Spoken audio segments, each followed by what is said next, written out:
So you're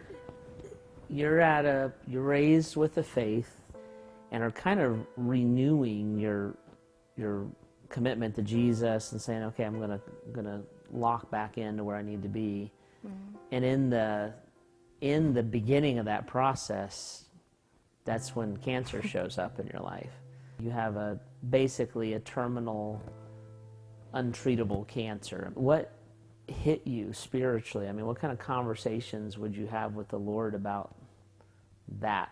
Spiritually, I mean, I don't know, you just kind of take everything as from the Lord, so I figured it was, I don't want to say I was grateful for the cancer, but I was kind of grateful that God never let me go, you know, and if that's what it took, then, you know, and I sort of, right from the beginning, I sort of took it as that, you know, it was God saying, like, I still love you, you know, and I still want you, and I'll do whatever it takes, you know, even if it's cancer, to get you back. So I honestly, I mean, I thought it was kind of cool that he's willing to go that far, you know, to hold on to me. Now that's an enormous statement. Because most people would say, you know, I'm young, I have life in front of me, I'm actually trying to follow God, and I get cursed with cancer. And you're saying, I'm young, I have life in front of me, I'm trying to follow God, and God gave me a gift called cancer, right? Talk to me more about that, because I remember being here with you and your family the night that the diagnosis came in, praying with you and talking with you a little bit. And that was kind of your attitude, and I thought, well, that's great, but the reality of this thing hasn't set in.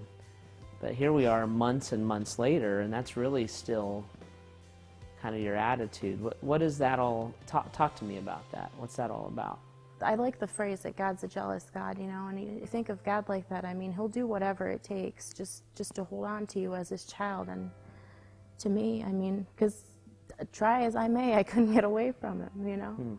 And I just think that's so cool. I mean, it sounds strange. I know, you know, people look at me like I'm a little off, but I don't know, just personally, I mean, that's how I feel. I just feel like he loved me enough to give me this, and the faith I've gotten and the strength and things I never thought, you know, I never thought were possible. Everyone kind of always says, you know, you want to walk with the Lord and you want to be closer to the Lord, but we don't always do, I guess, what it takes to get there, and he kind of just set the path right in front of me.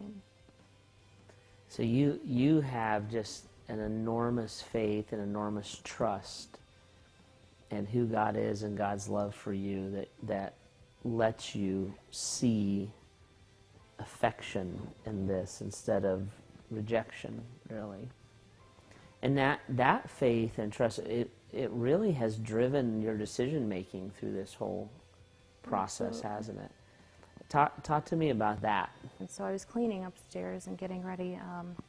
I was supposed to have an MRI that evening, and that Monday I was supposed to be going in for treatments.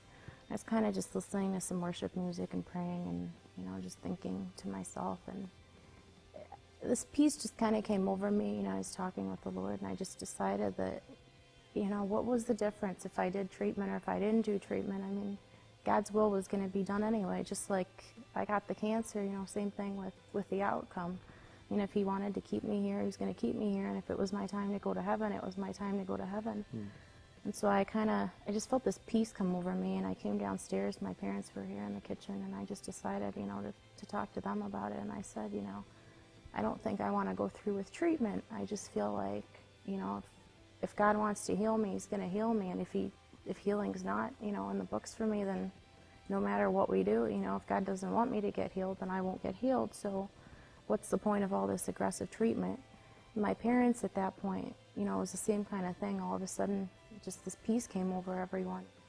I remember when you made that decision, that's when we met together that night. And you said something to me that I'll probably never forget. You said, aren't we supposed to want to go to heaven? Remember that? So talk to me about that. Sure. I think just everyone, initially everyone was so shocked because I was getting all these messages and emails and news clippings, and everyone, was all about researching this crazy disease and finding treatments and things like that for it. And when I said I wasn't going to do any kind of treatment, people sort of, both Christians and non-Christians alike thought I was a little nuts. I mean, I'm 25. Why wouldn't you pursue treatment and try to get as much out of this as you could? And I just my first reaction was like, this is my ticket to heaven, if I'm not healed or whatever, then, my train's coming and I'm getting out of here. And I don't know, I just think as Christians, we prepare our entire lives, we talk about heaven, and that's the whole, it's the whole reason, we become Christians so that one day we can spend eternity with God. And yet here we are kind of trying to hold on to whatever we can to stay here, and I don't know. And so when you, Kat, when you think about dying, because it's that is the reality, that's the outcome of what you're facing.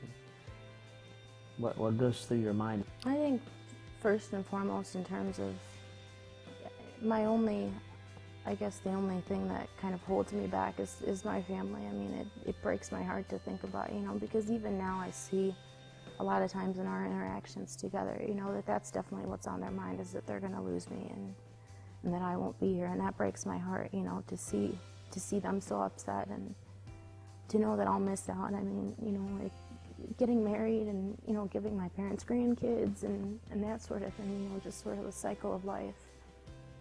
Other than that, I mean, I want to go to heaven, there's not really anything holding me back. Sure, I want to get married, like I said, and things like that. But when you weigh the two, I mean, I'd much rather be in heaven than here for another couple of years, So you're not naive. You're not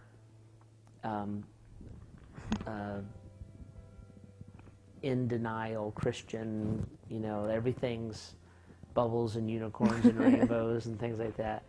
I mean, you wrestle with the realities Sure. of losing your life, and you're not, I mean, you're in pain a lot of the time, you've lost a lot of weight, those kind of things. I mean, when you wake up in the morning, you don't wake up from a bad dream. I mean, this is all real for you, right? So it's definitely gotten harder, and a lot of times the painkillers, you take more and more of them and they don't necessarily work. So physically, I mean, it's definitely, setting in that it's getting a little worse and worse. But as the realities settle in, like the physical part of it settles in, does it scare you?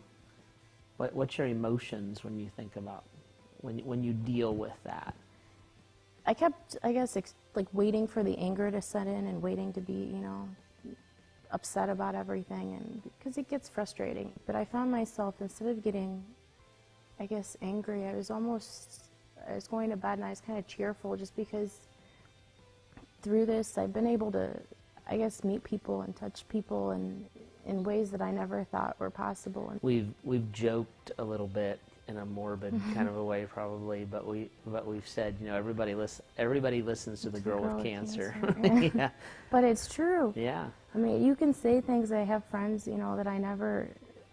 The topic, it would come up from time to time, but it's not something you talk about, especially if it's friends that don't go to church and things like that. You don't just sit there and talk about Jesus. But with this dying thing, I mean, everyone kind of listens to you. You can talk about whatever you want to talk about.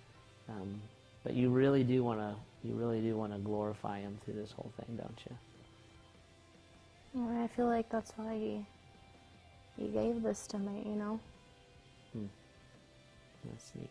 Because you ask for opportunities, like, oh, I want to glorify God, I'm going to go be a missionary here or do some great project there, but you don't realize that you can sort of do that through your everyday life, and this kind of made me realize that, like, yeah, I would talk to people here and there about my faith or talk to them about the Lord, but this sort of has forced me, it's just every aspect of your life. Like you said, everyone listens to the girl with cancer, so.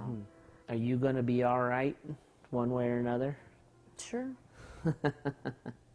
I just think it's a win-win situation. I mean, if He heals me, I get to spend more time here with my family, the people that mean most to me, then that's fantastic. You know, I love this life. You know, it's beautiful, and I'd love to be able, you know, to enjoy and live more of it. But at the same time, if God decides to take me home with him, then I just, you know, how cool is that? I get to get there before everyone else. I mean,